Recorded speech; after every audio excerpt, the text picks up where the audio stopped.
Good morning, good afternoon, good night, whenever you are listening to the pod. Thank you guys for tuning in. Thank you guys for all the listens, all the streams, whatever the hell you want to call it. I'm an unk. I don't know what these things are always called, but we are now up to 1,000 streams on Spotify, which I think is pretty damn impressive. Never, when I started this podcast, did I think that I would ever get that many streams or that close to that many streams at any point this fast. We've only been doing this for a year, so not to talk about me, but we're up to like 70,000 likes almost on TikTok, Instagram, crazy amount of views and likes too. So I just want to thank all of you for supporting me along this journey, because this is truly something that I just started as like, I want to say a passion project, but like really just a passion project, something that I didn't think would turn into anything that what it has become is so much bigger than I really thought it would be, even in terms of just the progress that I made in the past few months. I had some dude follow me from he's the sports anchor for Channel 5 or Channel 7. I forget what it is. I think Channel 5. I'm sorry. I apologize as I mess up exactly what channel he works for, but like Channel 5 News in Boston, Angel Salito. And I was like, dude, that's fucking sick. So anyways, moving on to basketball shit. Enough talking about me, enough talking about the podcast and everything like that. We want to dive into what has been going on with everything in the NBA lately. We've been, in terms of everything that's going on, we've kind of been in a pause because we're waiting to see what happens with LeBron, even as we've seen what Adam Silver even said himself, where he said, we're waiting to make the schedule to see where LeBron goes. So that tells you a lot about what's going on with the current landscape of the NBA. If Adam Silver, the commissioner of the NBA, is saying we're waiting on LeBron to decide where he's going to go before we even make the schedule, that'll tell you a lot about how teams are operating in terms of moves. So before we get to LeBron and talk about him real quick, I want to talk about the Dort trade that the Thunder made to the Hawks, and then the Mavericks end up also getting back Zachary Risachet from the Hawks, former number one pick in 2024. So for the Hawks, great trade for them. I think amazing trade, truly. The Thunder ended up, ended up getting back 3 second-round picks in this trade and ended up cutting salary as well, as they've been doing all offseason with the moves that they made to save what ended up amounting to $800 million in savings for them out of luxury tax, apron, whatever you want to say it is. I don't want to get lost in semantics trying to define exactly what it was. But in terms of salary saving by trading away the 3 players that they traded away, they saved $800 million in salary. And that really emphasizes to you how this apron system, this new luxury tax system, everything works in the NBA. So I'm a Celtics fan, and I can remember back in the day when the Celtics had Ray Allen, Paul Pierce, and Kevin Garnett, and paying into the luxury tax was not even a question, because that's all it was. It was just the luxury tax. You were just paying into the luxury tax. You were not losing picks. You were not having picks frozen. You were not losing the mid-level exception. Now we have all these things that are creating moves that would never, ever, ever, ever be made in the previous, I want to say 70 years of the NBA. I know that's kind of exaggerating, stretching it far, but going that far to say these moves would never be made in any version of the NBA but the one currently constructed under this CBA and this apron. And I touched on this as well at some point, but the players who negotiated this CBA were Jaylen Brown, CJ McCollum, players who were part of the Players Association. I believe Chris Paul was a part of the Players Association at that point as well. And it is just ironic how Jaylen Brown ends up getting traded because of his salary after negotiating the CBA with the new apron, with all these new rules. And it's just so interesting to see how when the second money comes into play in life, in basketball, in anything, everybody immediately changes how they think fundamentally. Just forget thinking about basketball. The second money is thrown into the equation in any situation, people are completely changing how they think fundamentally, and that is what has happened with the second apron, what has happened with these new rules on what is the luxury tax now. So that's how the Hawks end up with Dort, which again, I think is a great move for them. Now the team that they have formed is really a nice little squad. They have in Atlanta. They have Dort, Jalen Johnson, Onyeka Okongwu, Dyson Daniels. They really have a nice little squad in terms of defense and scoring. CJ McCollum, where they have balance and they can make moves too. They're not locked in financially to anyone In terms of big contracts, no one on their team really has a huge contract. Jalen Johnson is their best player, and he's only making $30 million a year, which only $30 million. But in today's NBA, $30 million is nothing. Think about Jaylen Brown's contract, 57, 58, and then potentially with this extension around $70 million. That's why Jalen Johnson is such a value. He gives you like 80% to 90%, even 95% of the time, sometimes production of Jaylen Brown, and on a way cheaper contract. So not to harp on Jaylen Brown and Jaylen Brown, whatever his trade talks. We'll get to that at another point.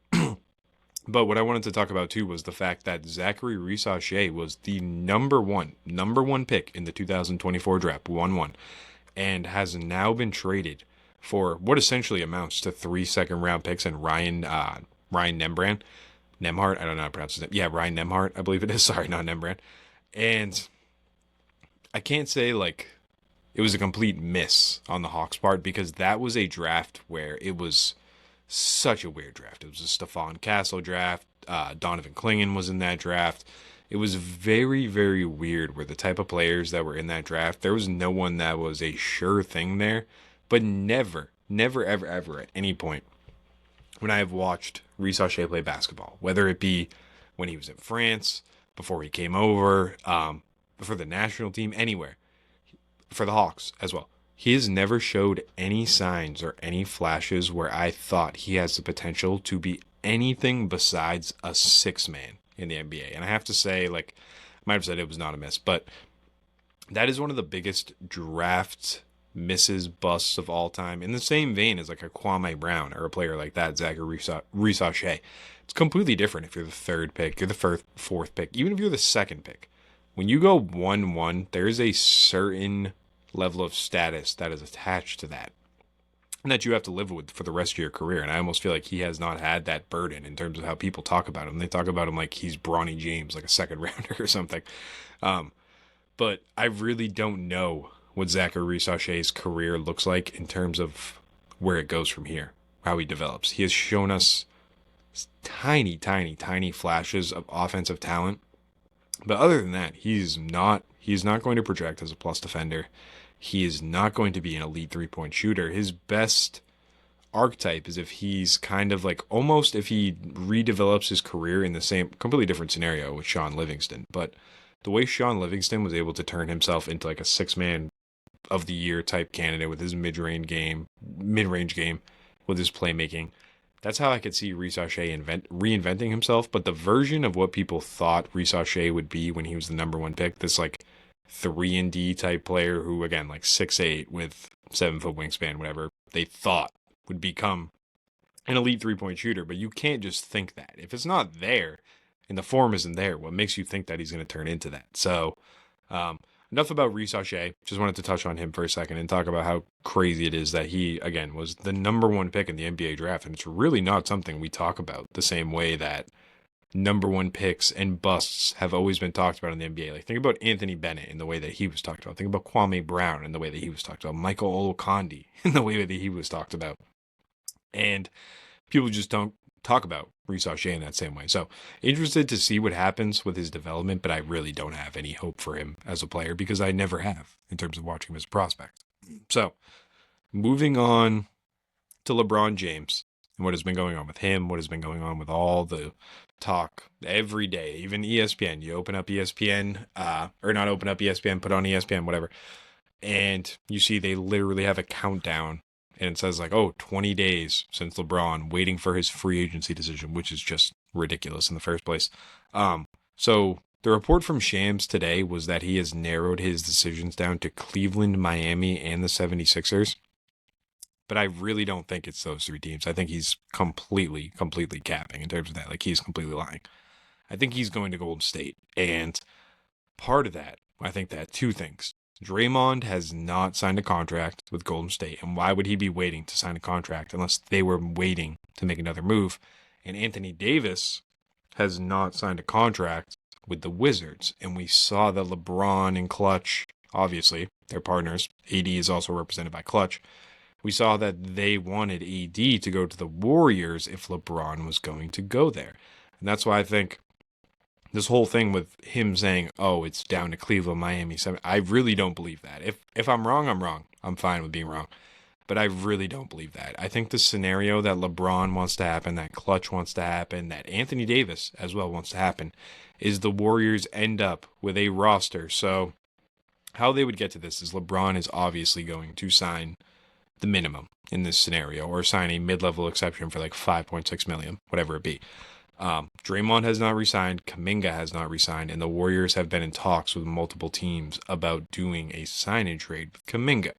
So that's where that contract comes into play. So if they do a sign and trade with the Wizards, and Kuminga is the base of that trade, they throw in Porzingis, they throw in Moses Moody, they throw in a pick, that brings them right to that threshold with trading for Anthony Davis at $58 million. And even if they need to throw pods in there too and make some other contracts work, they can throw Brandon Podziemski in there as well and throw in some picks. And so then, now, you trade for Anthony Davis. Again, you do the sign and trade with Kuminga. Kuminga is still a free agent right now where they can do a sign and trade with him, and they've been trying to trade him for a year and a half now. So you get AD in there on the max contract. You now have AD, Jimmy Butler, Steph Curry on max contracts. You bring back Draymond on a restructured contract, way cheaper because now he knows you're really contending. You bring in LeBron on that minimum. You have Yoxel Lendenberg. You have Guy Santos. You also, what potentially a move that could be made as well is the Mavs are trying to get rid of Klay Thompson right now as well. So bringing Klay Thompson, and then now, say all these moves happen, AD and LeBron go to the Warriors.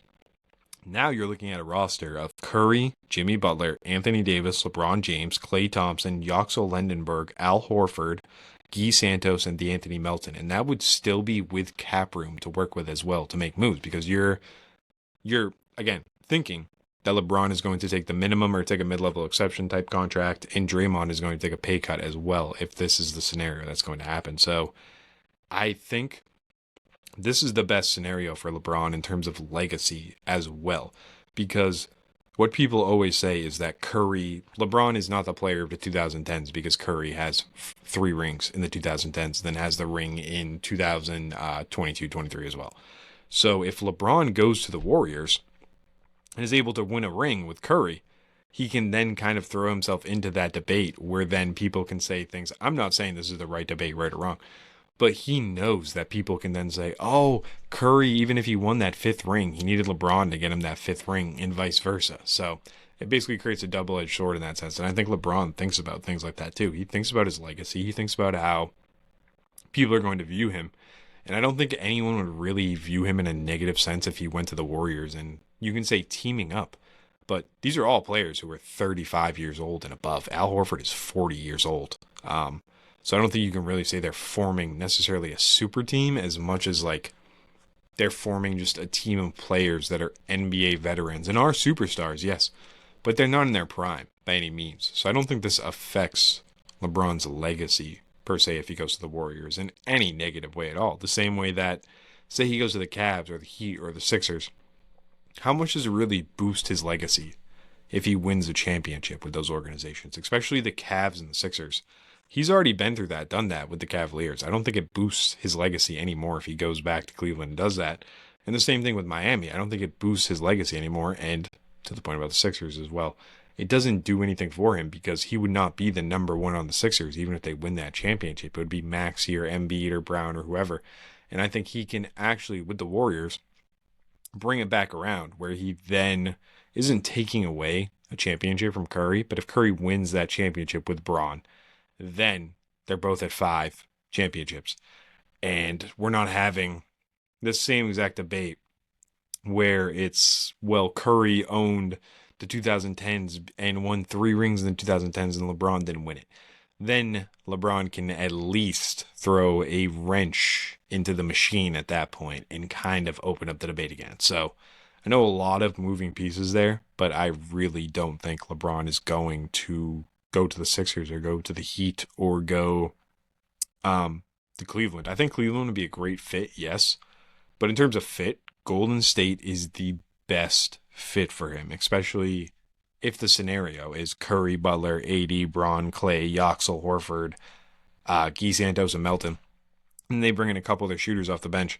I really think that is the best scenario for LeBron to finish out his career and try to get another championship. So moving on to the Pistons offseason moves. So they lost Tobias Harris this offseason to the Spurs. I believe Tobias, I forget the exact contract. What was it? 2 for 40, something like that. And that's a great pickup for the Spurs, especially as a scorer. They're basically replacing whatever Harrison Barnes was giving them in the playoffs, and even Keldon Johnson. Now you throw Tobias Harris, who's a year older, yes, but what Tobias was able to show as a number 2 scoring option in the playoffs last year was amazing. Amazing for the Pistons. So the Pistons, though, added John Collins, Isaiah Joe, Gary Harris, and Taurean Prince, which are by no means super big moves, super elite players. But I think at the end of the day, they think they're bringing back Duren. They think it's just a negotiation process at this point, and they're adding these 4 players on top of Duren to a team that was already making a deep run in the playoffs and damn near almost made the finals.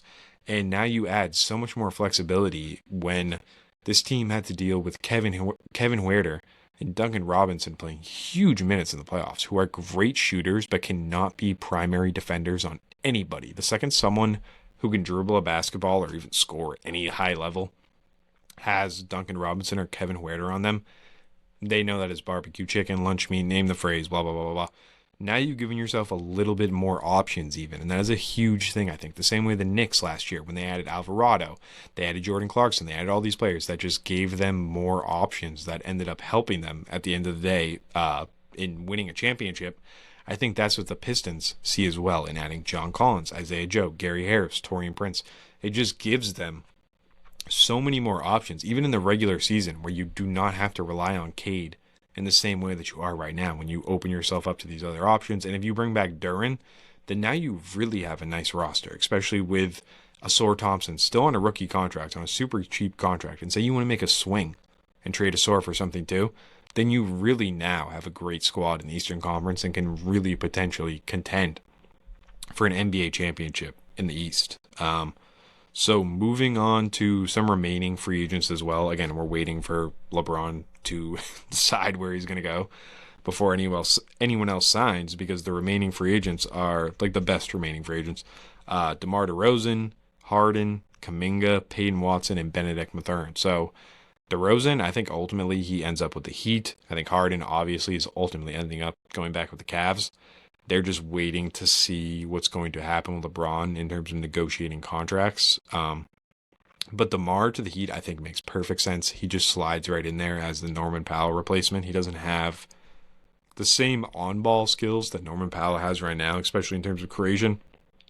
But in terms of just pure scoring, I think DeMar DeRozan is like very similar. It's like a Chris Middleton type player right now in terms of what he could bring to the table for the Heat. Peyton Watson, also the Nuggets, just waiting to see what happens with LeBron. They're hoping maybe he just decides to move to Colorado and they can bring Bronny in on a minimum contract and bring him in there. But I think ultimately what happens with Peyton Watson is either he goes back to the Nuggets or the Nuggets are going to trade Christian Brown, then sign back Peyton Watson. And Benedict Mathurin, I have no idea, truly no idea what happens for him. He has shown flashes, but I think people in the NBA view him the same way they view Jaylen Brown, but in terms of like a six-man sense as a player. Like, they see that he puts up 17 points a game, 4 rebounds a game, 3 assists a game. But in terms of actual impact on the floor, plus minus, blah, blah, blah, blah, blah, blah, blah, name the stat, I don't think teams view Benedict Mathurin in that same positive sense that maybe the eye test tells you, or even just the box score stats tell you. Gary Trent Jr. situation, which is very, very, very, very, very odd. He did the thing where he took like 2 minimums 2 years in a row, and then it set him up to be able to sign a bigger contract, which just seems like money laundering to me, especially why would the Bucks want to sign Gary Trent Jr. to $64 million over 4 years, unless it's just to fill that salary slot so they can tank. So also represented by Clutch. We all know Rich Paul. We all know how he operates. He's not, I wouldn't say shady. That's not the right word, but he has his client's best interest in mind. And at the end of the day, he wanted to get his client $64 million. So I don't know what happened behind the scenes with Clutch right there. But, oh my goodness, hit my mic.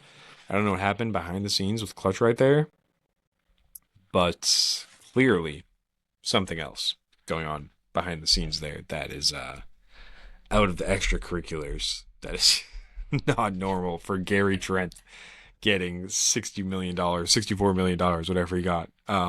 So moving on to the Mavs offseason moves, the Mavs have really formed. They don't have to go crazy. That's my thing with building around Cooper Flag. Cooper Flag is so young. He was 18 years old when he got drafted. It's the same thing as when LeBron got drafted. Cooper Flag is basically a high schooler when he got drafted. You don't need to take big swings right now in terms of team building. And I love what Masai Ujiri and the Mavericks did. They brought in Santi Aldama on a trade where they really didn't end up giving up anything crazy. Morez Johnson Jr. in the draft, who I wish they took Yaxel Lendenberg, but maybe they think Morez Johnson is just a better fit next to Cooper Flag because Yaxel is more dominant versus Morez. Brought in Marcus Sasser, who was great for the Pistons last year in the regular season and even played minutes for them in the postseason as well. And Reece Shea, now in the Mavericks, who I talked about him terrible in the first half of this. But if you can get anything out of Reece Shea for just trading Ryan Nembhard for him, that's a huge plus. So now they're also trying to trade Daniel Gafford, who I think they can get a nice little haul back for Gafford. Especially, we saw what the Celtics just paid Mitchell Robinson in free agency. So what does that tell you about how teams would value a player like Gafford, who even has more switchability than a player like Robinson as a rim protector? Both rim protector players, but Gafford has that rim running ability with more flexibility where he can play a little bit of more 4 even if he plays the 5 as well. And then a Clay trade potentially for them as well. That Clay contract is honestly kind of valuable now, where it's only 1 year, $17 million on expiring contract. And I think that's where the Warriors swoop in as well, and they try to get Clay in there on that expiring contract. So moving on to the Lakers and the moves they made this offseason, I had talked about a little bit before, but then a quote came out saying that the Lakers were willing to give up multiple firsts for Walker Kessler because they only gave up 1 first for Luka, which when you hear that in hindsight is 2020, but when you hear that in hindsight, that is truly, truly, truly insane to think about. The OG NBA meme is, Mikal Bridges got traded for 5 first-round picks or whatever.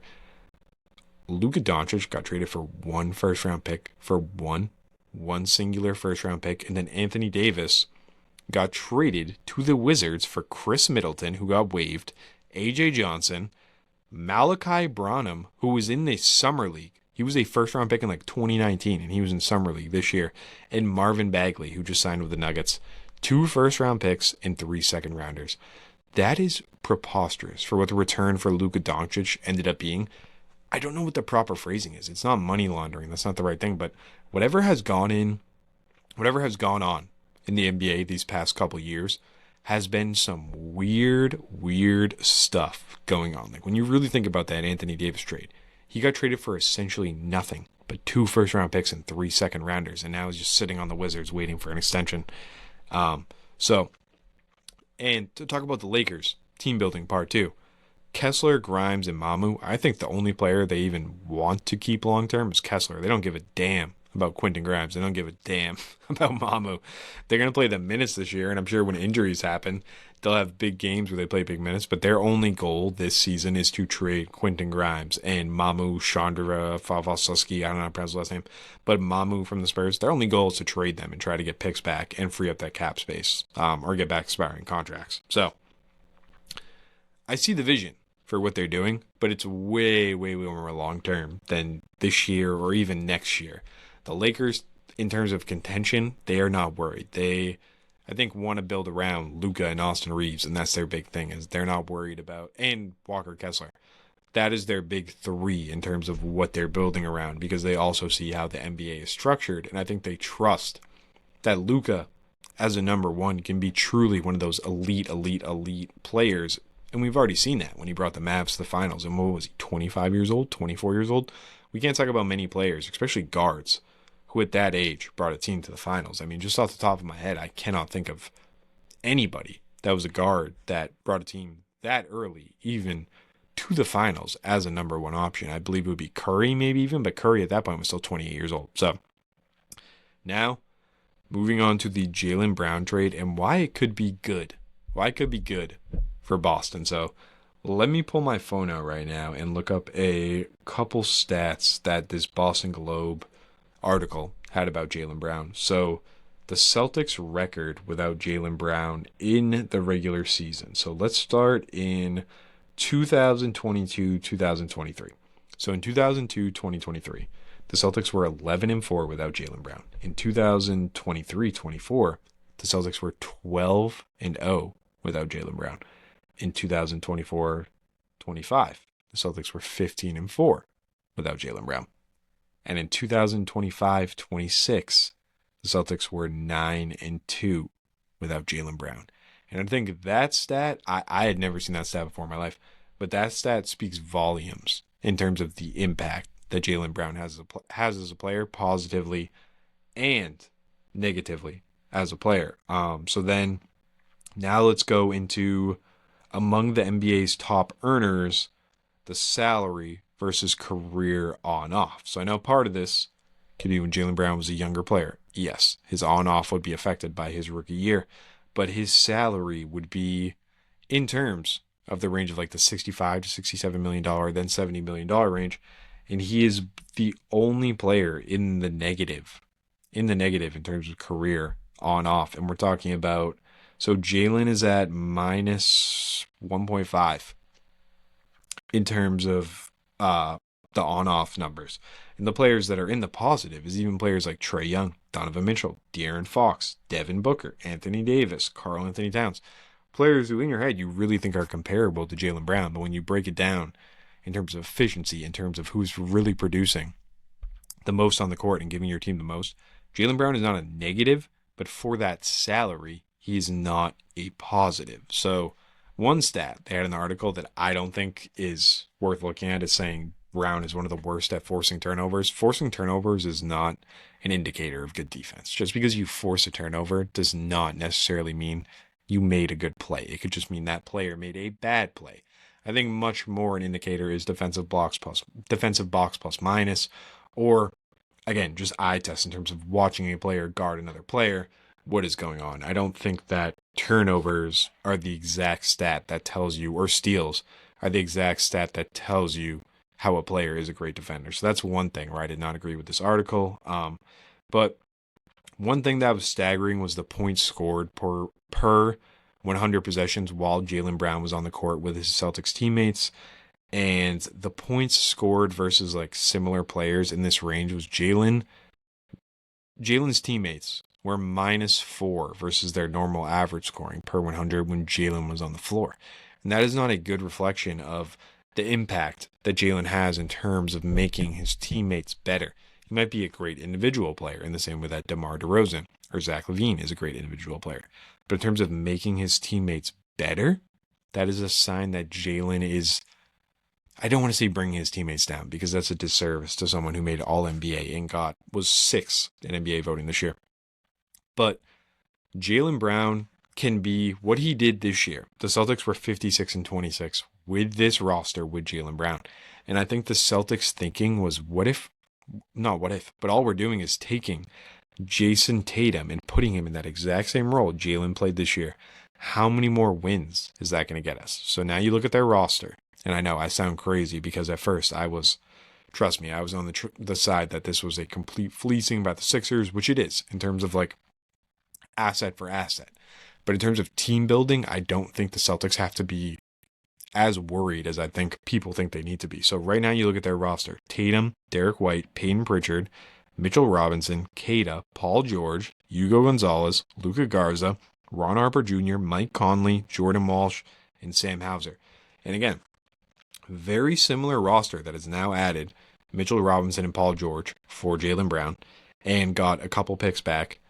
And you went 56-26 with a very, very similar roster last year. Now you're hoping that those players who took steps last year, are also going to be able to take steps this year and give you even more on that end. So for the Celtics, I really, really, really, really was sitting here and like, it's just part of my love for Jaylen Brown too. I love Jaylen Brown as a player. Like when he got drafted, everything. It is so, I believe, but I graduated high school, I think, right around when 2016, when Jaylen Brown got drafted. That was the summer right after I graduated high school. So watching Jaylen Brown grow as a player was something where it was literally like I was growing up as Jaylen was growing as a player. I don't know the guy. I don't know him. Never met him. But it truly is like you have an emotional connection to these players. Same way like Marcus Smart. People would ask me, like, why do you love Marcus Smart so much? Because I watched Marcus Smart get drafted at my friend's house. Like I can remember Marcus Smart getting drafted and how hype I was about him getting drafted. And that's what I think part of it is too. Like people who are Celtics fans, you get this emotional attachment to players, and where you get in this mode where you say, oh, the eye test and this and that and the next. When in reality, when you look at the numbers, they really tell you what your eyes are lying to you about. And that is that Jaylen Brown was great, yes, but the Celtics did not need Jaylen Brown to win that championship. Was he a part of it? Absolutely. Absolutely. He was a key part of it. But they did not need Jaylen Brown to win that championship. Moving on to the Kawhi Raptors Clippers situation. So that is a whole crock of crap. That is legal jargon. We don't even know what's going on. That it might be something that it doesn't even get resolved until 10 years from now. But what has come out is now that Kawhi has been traded to the Raptors, any punishment apparently would be on the Raptors because they traded for Kawhi. And the report that came out as well is that the Raptors were well aware of this, that they would be punished. So they seem to be fine with it, and that makes me think that they know that the NBA is not going to bring the hammer down like crazy. It might just be a first-round pick or two that they lose, and it's not going to be anything ridiculous. And if you have Kawhi in this core that you have, why are you even worried about losing a first-round pick? It's going to be the 20th pick, the 25th pick, whatever it may be, even if someone gets injured. So, very last thing I wanted to touch on before we get out of here is how many draft picks these Charlotte Hornets have stockpiled. It is truly ridiculous. So from the 2027 draft to the 2033 draft, the Hornets have 12 first rounders and 19 second rounders for a total of 31 first round picks. So a player that I think if they're going to come out here and make a move for a player at some point that I think they can make a move for is Anthony Edwards. They have already made a move with the Timberwolves before, and I think Ant would be completely comfortable to moving to Charlotte as someone who's from Atlanta, grew up in Atlanta, went to Georgia for his college. I think he would be completely comfortable in Charlotte and would love to play with that young core in the Hornets with Knipple, with Ryan Kalkbrenner, with Moussa Diabate, with Naz Reid, who he has already played with before in Minnesota. So, whole other discussion for another day, but I love what the Hornets are doing. I've been high on them for a minute, and I'm just saying, keep an eye on them with all those draft picks they have. They're in a very, as I've said before, the Hornets have the potential to build a team in the very same way that the Thunder were able to build their team with the cap flexibility they have, especially with these second apron rules. So, thank you guys for listening.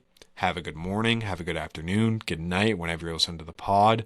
Instagram at From the Bench Basketball, TikTok at From the Bench Basketball, YouTube at From the Bench Basketball 36, Spotify From the Bench Basketball by Corey Campina, Apple Podcasts From the Bench Basketball by Corey Campina. And again, thank you guys for listening. Have a good afternoon, good night, good morning, whenever you're listening, and I will talk to you guys soon. Bye-bye.